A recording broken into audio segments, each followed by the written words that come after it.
ikaw at tayo.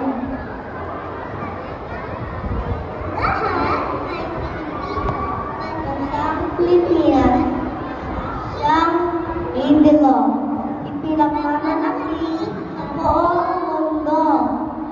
Isip, gawa, at salita, pagka-Pilipino, hindi mawawala. Lahat ng ginagawa ay katutuwa ng bayang Pilipinas sa iyong mutya. Isang langit ating pinagmulan, kaya't nasapat na magtulungan sa timog, silangan, maging sa kanluran. Dahil Pilipino, hindi pangkaraniwan.